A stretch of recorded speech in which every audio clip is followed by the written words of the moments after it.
प्रयागराज एक पावन, शुद्ध और प्यार की नगरी है। यहाँ सब है, बंदूक से लेके भौकाल तक। गंगा किनारे एक शांत सा शहर। मैं आप लोग को ज़्यादा परेशान नहीं करूँगा, बस हमारा प्रयागराज कुछ अलग है। आज की कहानी प्यार के विषय में है। अक्सर इंसान ये सोच के गलती कर देता है कि प्यार को समझा जा सकता है। नहीं, प्यार को केवल महसूस किया जा सकता है, और उस महसूस के एहसास को ही प्यार कहते हैं। थोड़ा ज़्यादा हो गया क्या? खैर, आज की कहानी एक लड़के की है जो सीधा साधा है और अपनी दुनिया में खुश रहता है, पढ़ाई करता है और शांत स्वभाव का है। अपनी माँ से बहुत प्यार करता है और वही उसकी दुनिया है। एक छोटी सी बात है, शायद आप सब एग्री करोगे। एक लड़के के लिए उसकी पहली गर्लफ्रेंड उसकी माँ या उसकी बहन होती है। अगर सच है तो लाइक करना। रोहन हर रोज़ की तरह ठीक शाम के 7 बजे कॉफ़ी शॉप में कॉफ़ी पीने गया था, पर उसे कहाँ पता था कि उसकी ज़िंदगी एक ऐसा मोड़ लेने वाली है जिसकी ज़िंदगी बदल के रख देगा। वो जिसका नाम है शानवी। रोहन कॉफ़ी पी रहा था, तभी उसकी नज़र शॉप के ऊपर विंडो पे जाती है। वो देखता है एक लड़की मुंह पर दुपट्टा बांधे एक छोटे से कुत्ते के साथ खेल रही थी। गर्मी की वो साधारण सी शाम थी। उस दिन हवा नहीं चल रही थी, पर जैसे ही रोहन ने उसे देखा मानो हवा चलने लगी हो। शाम के वो खूबसूरत से बादल गरजने लगते हैं। उसका चेहरा दुपट्टे से जरूर छुपा था, पर वो जिस तरह उस कुत्ते के साथ खेल रही थी मानो कोई 6 या 7 साल की छोटी सी बच्ची अपने गुड्डे के साथ खेल रही हो। वो लड़की वहाँ से जाने लगती है। रोहन ने कॉफ़ी आधी ही पी और वो शॉप के बाहर निकल गया। वो उस लड़की को ढूंढने लगता है। फिर उसकी नज़र सड़क किनारे उसी दुपट्टे पर जाती है। वो देखता है वो किसी का इंतजार कर रही थी। रोहन अपने दिल को मार के बस वहीं खड़ा था। तभी एक बाइक वाला तेज रफ्तार में आता है और उस लड़की को टक्कर मार देता है। रोहन सुन्न हो जाता है। वो सोचता है ये क्या हुआ अभी। वहाँ भीड़ जमा हो जाती है। सब उस लड़की को ही देख रहे थे। वहाँ खड़े एक लड़के ने उसे उठाने की कोशिश की। रोहन भाग के उसके पास जाता है। वो देखता है शानवी बेहोश हो गई थी। उसका चेहरा बाघ के उन फूलों की तरह था जिसमें रंग और रूप भरपूर मात्रा में थे। वो देखता है एक लड़का जिसके कपड़े फटे हुए थे और वो दिखने में भी कुछ खास नहीं लग रहा था। वो शानवी को उठाने की कोशिश कर रहा था। रोहन उस लड़के से कहता है, कहाँ ले जा रहे हो? यहीं छोड़ दो इसे, मैं इसे हॉस्पिटल ले जाऊँगा। वहाँ अगल बगल के लड़के और लड़कियाँ भी वही कह रहे थे कि रोहन उसे हॉस्पिटल ले जाएगा। वो लड़का डर गया और शानवी को वहीं छोड़ के भाग गया। रोहन उसे अपनी स्कूटी पे बैठा के पास के अस्पताल में एडमिट करता है। वो रास्ते भर बेचैन हो रहा था। ये सोच रहा था बस शानवी होश में आ जाए। उसके पास ज़्यादा पैसे तो नहीं थे, पर वो अपने दोस्त सुशील को बुला लेता है। रिसेप्शन पे जब वो फॉर्म को भर रहा था तब उसे अपनी पत्नी के रूप में एडमिट करता है। शानवी को अंदर ले जा रहे थे। रोहन शानवी के पास खड़ा था मानो उसका सच का पति हो। नर्स ने रोहन से कहा, आपने फॉर्म भरा? रोहन, जी, आपको जो करना है जल्दी करिए, इतनी देर हो गई और ये होश में नहीं आई। नर्स, ये आपकी क्या लगेंगी? रोहन शानवी की तरफ देख रहा था, थोड़ा सांस लेता है, फिर कहता है, पत्नी है मेरी। शानवी को अंदर ले गए। रोहन बाहर से उसे देख रहा था। रोहन का दोस्त सुशील भी आ गया था। रात हो गई पर उसका ट्रीटमेंट अभी भी चल रहा था। कुछ देर बाद डॉक्टर बाहर आए। रोहन की हालत उस कमजोर इंसान जैसी हो गई थी जिसके पास शरीर तो था पर मानो उसका दिल कोई और ले गया हो। डॉक्टर ने बताया कि वो ठीक है। उसके हाथ में माइनर सा फ्रैक्चर है और उसके सर में थोड़ी स्वेलिंग है। रोहन को थोड़ी राहत होती है। फिर वो अचानक डॉक्टर से पूछता है, क्या मैं उसे अंदर देखने जा सकता हूँ? डॉक्टर, जी, आप उसे अंदर देखने जा सकते हैं, पर उससे ज़्यादा बात मत करिएगा, वो कमज़ोर है, वो ज़्यादा बोल नहीं पाएगी। रोहन, मैं ख्याल रखूँगा। और रोहन अंदर गया। उसका दोस्त सुशील उसके साथ में था। उसने शानवी को देखा। नर्स उसे ड्रिप चढ़ा रही थी। नर्स ने रोहन से कहा, आप ये दवाइयाँ ले आइए। रोहन शानवी को ही देखे जा रहा था। नर्स बार बार जोर जोर से चिल्ला के उसे बुला रही थी, पर उसके कानों तक आवाज़ ही नहीं पहुंच रही थी। सुशील नर्स से दवाइयों की स्लिप लेके फार्मासिस्ट के पास चला जाता है। रोहन शानवी को ऐसे देख रहा था मानो उसने ज़िंदगी में और कोई लड़की देखी ही नहीं हो। शानवी ने हल्के से अपनी आंखें खोली। रोहन उससे काफ़ी दूर खड़ा था। शानवी ने उसे इशारे से अपने पास बुलाया। रोहन उसके पास गया। शानवी ने कहा, थैंक यू। पता नहीं क्यों मुझे कुछ आज अच्छा नहीं लग रहा था, और देखो क्या हो गया। रोहन ने कहा, आपकी फैमिली में से किसी को आपको फ़ोन करना हो तो आप कर सकती हैं। सॉरी, मुझे कुछ समझ में नहीं आ रहा था और मैंने आपको अपनी पत्नी के रूप में एडमिट कर दिया। अगर आप किसी को फ़ोन करना चाहो तो आप कर सकती हो। शानवी, कोई नहीं, थैंक यू। रोहन ने उससे पूछा, आपका नाम क्या है? सॉरी, मैंने फॉर्म में आपका नाम रश्मि लिखवा दिया। शानवी ने अपनी आंखें खोली और कहा, मेरा नाम शानवी है। रोहन ने हल्के से मुस्कुराहट दी और कहा, शानवी अच्छा नाम है। शानवी वार्ड के खिड़की की तरफ देखती है। वो कुछ सोच रही थी, फिर हल्के से उठने की कोशिश करती है। शानवी कुछ अजीब सी हरकतें कर रही थी। वो पानी पीने के लिए पानी का गिलास उठाई और उसे पी भी नहीं नीचे रख दिया। उसका चेहरा कुछ और कह रहा था, उसके होंठ कुछ और। रोहन को शानवी का बर्ताव कुछ ठीक नहीं लग रहा था। रोहन ने नर्स को बुलाया। उसने नर्स से कहा, आप शानवी के पास जाइए, वो कुछ परेशान दिख रही है। नर्स ने कहा, वो आपकी पत्नी है, आप उससे बात करिए। रोहन फिर शानवी के पास चला गया। उसने उससे पूछा, आपको कुछ परेशानी है? अगर कुछ दिक्कत हो तो आप मुझे बता सकती हैं। शानवी ने कहा, क्या हो जाएगा बता के, आप सॉल्व कर दोगे क्या मेरी प्रॉब्लम? रोहन, आप बताओ तो, कोशिश कर सकते हैं। सुशील दवाइयाँ लेके आ गया था। शानवी ने सुशील की तरफ देखा। रोहन ने कहा, ये मेरा दोस्त है, आप बताइए क्या दिक्कत है? शानवी, जाने दो, मत पूछो प्लीज, मैं नहीं बताना चाहती। रोहन को कुछ समझ में नहीं आ रहा था कि आखिर बात क्या है। शानवी अपनी आंखें बंद कर लेती है। रोहन ने उससे ज़्यादा नहीं पूछा और वो वहाँ से चला गया। रात भर दोनों वार्ड के बाहर बैठे थे। रात के कुछ 11:30 बज रहे होंगे। रोहन का फ़ोन बजता है। वो देखता है उसकी माँ का फ़ोन आ रहा था। रोहन फ़ोन उठाता है। उनकी माँ, जिनका नाम रश्मि था, वो कहती हैं, बेटा जी, आज घर आने का विचार है या बाहर ही बाहर है? रोहन, नहीं माताश्री, एक छोटी सी दिक्कत हो गई है। रोहन ने उनसे सारी बातें बताई। रश्मि जी ने बस इतना ही कहा, जब तक वो लड़की पूरी तरह ठीक ना हो जाए तब तक घर मत आना। रोहन, जी प्रणाम। फ़ोन कट जाता है। सुबह हो गई थी। रोहन शानवी के लिए नाश्ता और चाय लेके आया था। शानवी, तुमने इतनी दिक्कत क्यों ली? मैं ठीक थी। रोहन, सुबह का वक्त है, चाय के बिना अच्छा नहीं लगता और नाश्ते के बिना भी। सुशील, सही कहा भाई, और जो बीमार हो उसका दिन जूस के बिना पूरा नहीं होता। शानवी खुश थी।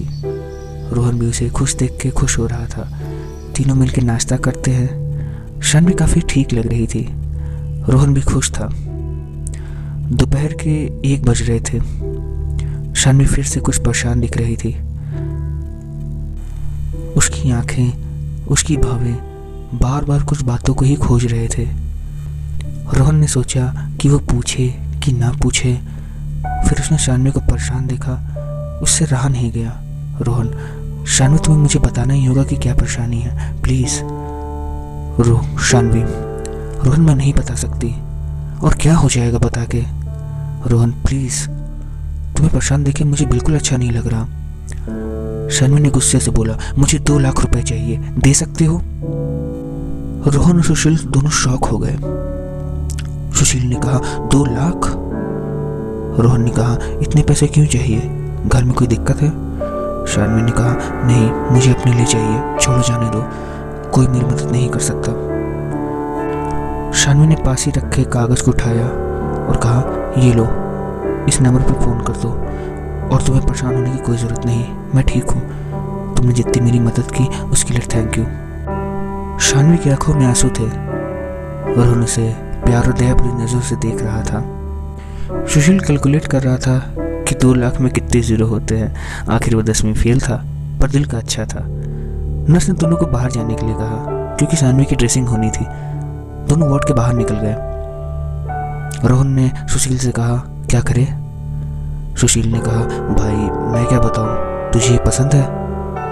रोहन ने कहा, भाई जितनी दिक्कत मुझे अपनी यूपीएससी की तैयारी में नहीं हुई उतनी दिक्कत मुझे आज हो रही है। सुशील ने कहा, अगर तुझे ये पसंद है तो हम मदद करेंगे, इसलिए नहीं कि ये लड़की है बल्कि इसलिए क्योंकि तुझे ये पसंद है। अब तू बता, तुझे पसंद है? रोहन ने कहा, हाँ पसंद है, पर 2 लाख। सुशील ने कहा, कुछ ना कुछ कर लेंगे। दोनों अंदर चले गए। देखा शानवी लेटी थी, नर्स जा चुकी थी। रोहन सुशील की तरफ देखता है। सुशील बाहर चला जाता है। रोहन शानवी के पास जाता है और उसे देखने लगता है। कुछ देर बाद शानवी कहती है, आप अगर मुझे ऐसे ही देखेंगे तो मैं सोऊंगी कैसे? रोहन, सॉरी वो शानवी, कोई बात नहीं, मुझे माफ़ कर दीजिए, मैंने आपसे बहुत बुरी तरह बात किया। रोहन, आप चिंता मत करो, मैं 2 लाख इंतजाम कर लूँगा। शानवी ने कहा, अच्छा, मुझे नहीं लगता, क्योंकि मैंने बहुत से लोग देखे हैं जो मदद करने का वादा करते हैं और गायब हो जाते हैं। रोहन, मैं उनमें से नहीं हूँ। मेरी माँ ने मुझे एक बात सिखाई है कि मदद करो तो पूरी करो, वरना मत करो। शानवी, अच्छा तो कैसे करोगे? रोहन, आप उसकी चिंता मत करो, आप आराम करो। शानवी, कहाँ जा रहे हो मुझे अकेला छोड़ के? रोहन, यही हूँ, बाहर। रोहन और सुशील दोनों सोच में पड़ जाते हैं कि 2 लाख रुपए कहाँ से और कैसे लाएं। सुशील बोलता है, तू चिंता मत कर, मेरे पास 30-40 पड़े हैं, तेरे पास? रोहन, यार 20-30 होंगे, ज़्यादा नहीं। सुशील, यानी 60-70 तक है, बाकी कहाँ से लाएं? रोहन, यार इंतजाम तो करना है, चाहे जहाँ से करना है पर करना है। सुशील, तू चिंता मत कर, मैं 1 घंटे में आता हूँ। रोहन, कहाँ जा रहा है? सुशील, पैसे लाने। रोहन उसे देखता ही जा रहा था। सच में माता पिता और दोस्त ही एक ऐसे लोग होते हैं जो बिना स्वार्थ के हमारा ध्यान रखते हैं। रोहन सोच रहा था कि शानवी को अपने लिए पैसे क्यों चाहिए। रोहन वार्ड के अंदर गया और शानवी से पूछा, शानवी तुम्हें अपने लिए पैसे क्यों चाहिए? शानवी, रोहन हमें मिले 1 ही दिन हुए हैं, अगर तुम्हें मेरे ऊपर भरोसा है तो मदद करो, वरना मत करो, मैं तुम्हें फोर्स नहीं करूंगी। भगवान सबको सक्षम बनाता है, पर कुछ लोगों को दूसरे की मदद के लिए भेजता है, वो उस इंसान के ऊपर है कि वो क्या करता है। रोहन शानवी को ही देखे जा रहा था और मन ही मन बोलता है, ये लड़की मेरी पत्नी बनेगी और अगर नहीं बनी तो मैं अपनी माँ का बेटा नहीं। शानवी थोड़ा उठने की कोशिश करती है, रोहन उसकी मदद करता है। रोहन, मैं तुम्हारी मदद करूंगा। शानवी उसे बड़े ध्यान से देखती है। तभी सुशील आ जाता है। सुशील रोहन को बाहर इशारे से बुलाता है। रोहन बाहर जाता है। रोहन देखता है सुशील काली पॉलीथीन में कुछ लेके आया था। रोहन उससे पूछता है, ये क्या है? सुशील उसे मुस्कुरा के देखता है और कहता है, ये ले भाई, पूरे 1 लाख, तो चिंता मत कर, बाकी भी आ जाएंगे। रोहन उसे घूरे जा रहा था और संकोच भरी नजरों से देखता है। रोहन, इतने पैसे कहाँ से लाया? सुशील 2 सेकंड चुप रहता है, फिर बोलता है, जा बाहर, टैक्सी वाले को पैसे दे दे। रोहन शॉक हो गया। आखिर क्यों ना हो, उसके दोस्त ने उसके लिए 2 लाख की अपनी बाइक जो बेचती थी। रोहन की आंखों में आंसू थे।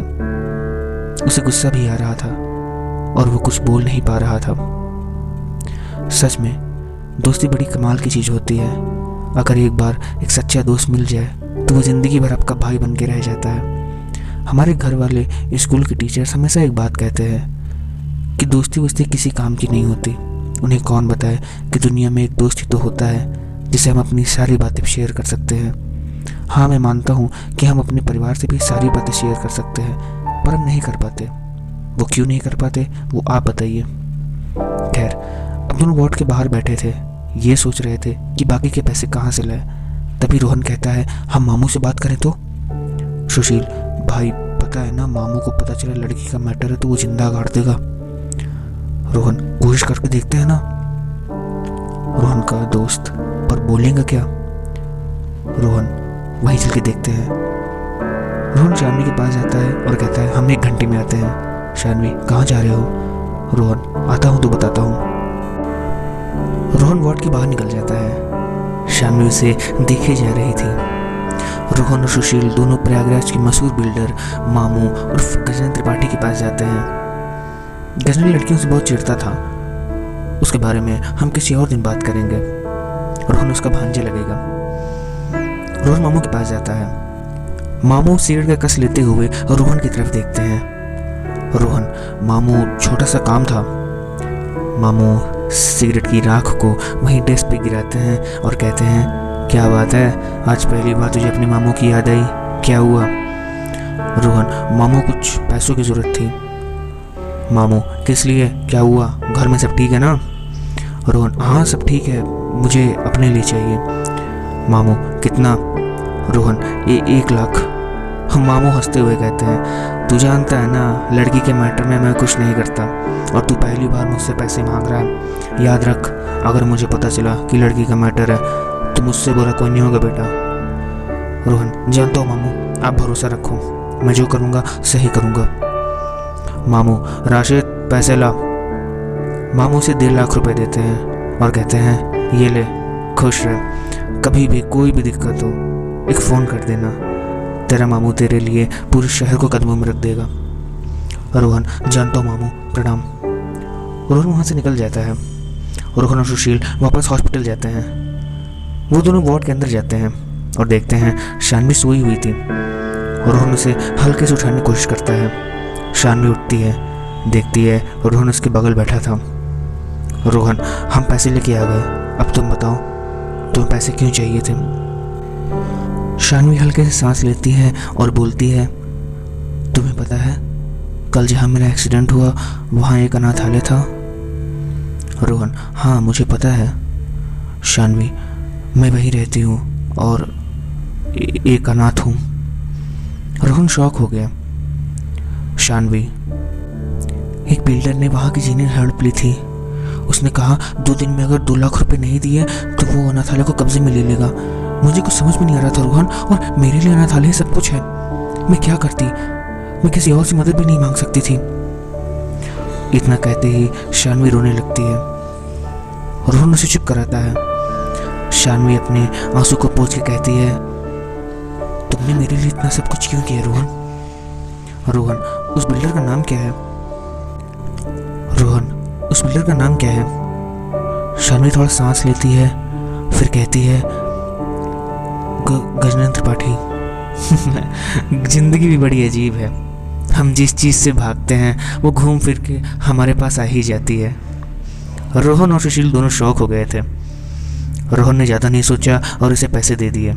रोहन ने कहा, शानवी चलो, हम तुम्हारे अनाथालय को छुड़वा के लेके आते हैं। शानवी ने रोहन से फिर पूछा, रोहन तुम मेरे लिए इतना सब कुछ क्यों कर रहे हो? रोहन, तुमने ही तो कहा था भगवान सबको सक्षम बनाता है, पर किसी को दूसरे की मदद के लिए भेजता है। वो इस इंसान के ऊपर है कि वो क्या करता है। इतना सुन के शानवी से गले लगा लेती है। रोहन मन में बोलता है, अब तुम अनाथ नहीं हो शानवी, तुम्हारी भी एक माँ है, तुम्हारी भी एक पिता है, और तुम्हारा भी एक जीवन साथी है। शानवी उसे देखे जा रही थी। शानवी ने रोहन से कहा, तुम बहुत अलग लड़के हो रोहन, मैंने बहुत से लड़के देखे पर तुम्हारे जैसा नहीं देखा।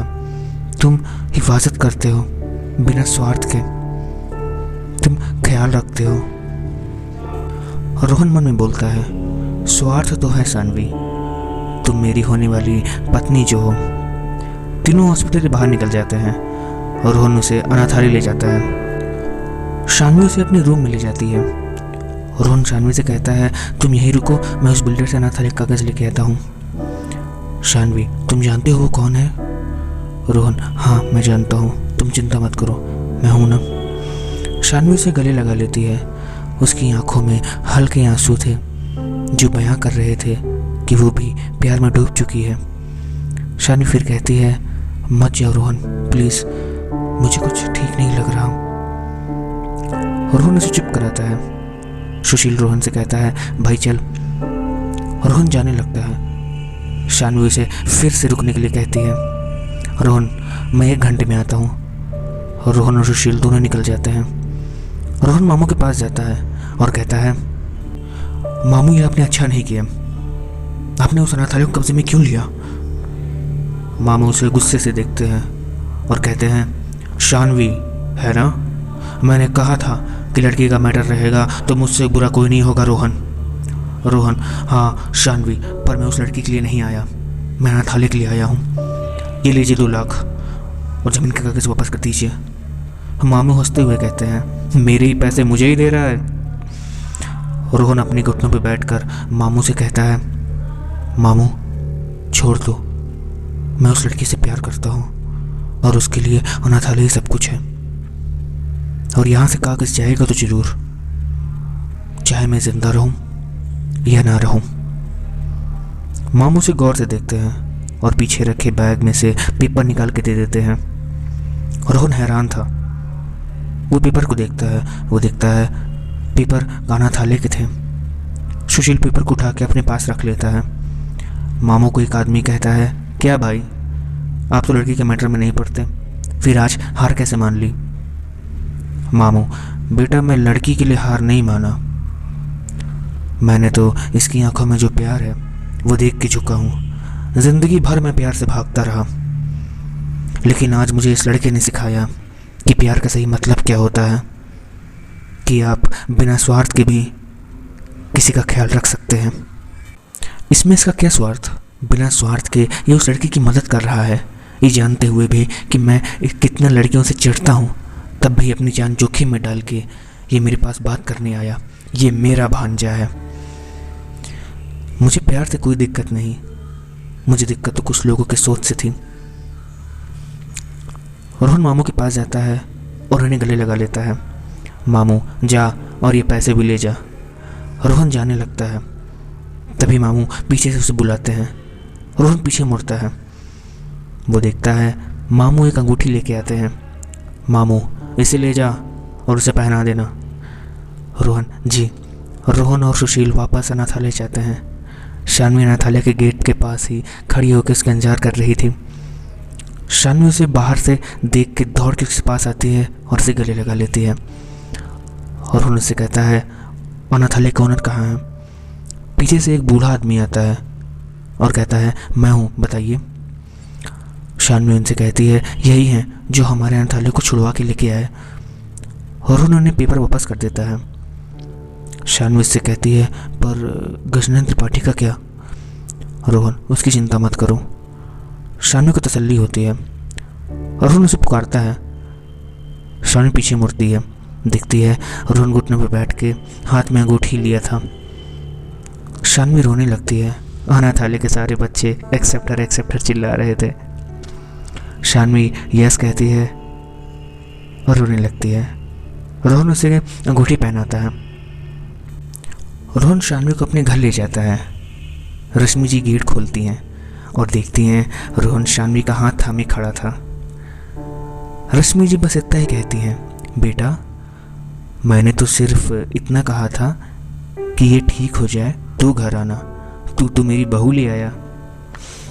बाद में दोनों शादी कर लेते हैं और शानवी का कन्यादान गजनंद त्रिपाठी करता है। सुशील को उसकी बाइक वापस मिल जाती है। सच में प्यार में बड़ी ताकत होती है, एक पत्थर दिल इंसान को भी पिघला देती है। तो ये थी आज की कहानी, कैसे एक लड़की को एक लड़का मिलता है और उसकी दुनिया बदल जाती है। भगवान उसे रोहन जैसे लड़के से मिलवा के उसकी लाइफ सिक्योर कर देता है, और कैसे एक इंसान को प्यार पे भरोसा करना सिखा दिया। अगर आपको विश्वास है और आप गलत नहीं हैं तो भगवान भी आपका साथ देते हैं, फिर चाहे जो हो वो चीज़ आपको मिल जाती है। हर हर महादेव। है तब बनता है, सोना पीशम नपता है, सोना पीशम नपता है, सोना तोली है।